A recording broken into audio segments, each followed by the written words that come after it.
Hi மக்களே, வணக்கம். Captain voice PJ channel சார்பில் அனைவருக்கும் வணக்கங்கள்.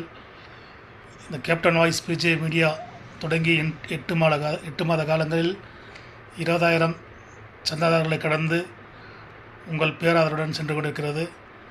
இந்த சேனல் ஆரம்பித்ததன் நோக்கம் தேமுதிக வளர்ச்சிக்காகவும் கேப்டன் அவர்களின் லட்சியத்தை மக்களிடத்திலே கொன்று சேர்க்கவும் இந்த சேனலை ஆரம்பித்தேன். வேலை பளுவுக்கு நடுவிலே என்னால் முடிந்த அளவுக்கு இந்த சேனலில் நமது கழக நிகழ்ச்சிகள், கழக நடவடிக்கைகள் அனைத்தையும் என்னால் முடிந்தவரை பதிவிட்டு ஷேர் செய்து கொண்டிருக்கிறேன். நீங்களும் தொடர்ந்து ஆதரவு கொடுத்து கொண்டிருக்கிறீர்கள். நேற்றைய தினம் 20,000 சப்ஸ்கிரைபர்கள் கடந்து வெற்றிகரமாக கேப்டன் வாய்ஸ் பிஜே மீடியா சென்று கொண்டிருக்கிறது. உங்கள் ஆதரவோடு நன்றி. இனி வரும் காலங்களிலும் இது தொடரும்.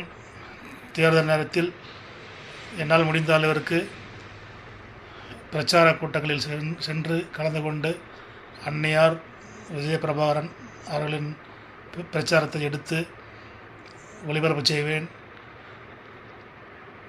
என்னால் முடிந்த அளவு நமது கேப்டனுக்காகவும் அன்னையார் குடும்பத்திற்காகவும் பங்களிப்பு கொடுத்து பணியாற்றுவேன். இந்த சேனல் ஆரம்பித்த நோக்கமே அதுதான். என்னால் முடிந்த அளவு நாம் கேப்டன் அவர்களுக்காக உழைக்க வேண்டும்.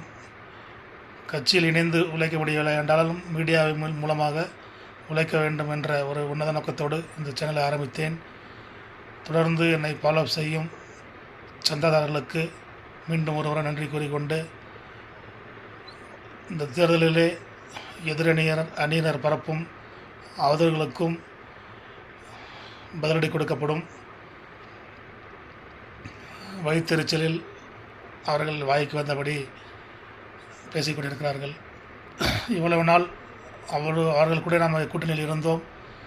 அணி மாறியவுடன் அவர்கள் என்னென்ன பேசிக்கொண்டிருக்கிறார்கள் என்பது உங்களுக்கு அனைவருக்கும் தெரியும்.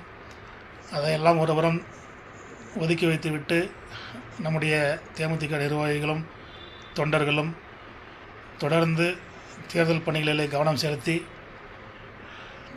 தேமுதிக திமுக கூட்டணி மகத்தான வெற்றி பெற இந்த தேர்தலிலே நாம் அயராது பாடுபட்டு வெற்றி கனியை பறிக்க வேண்டும். ஒவ்வொருவரும்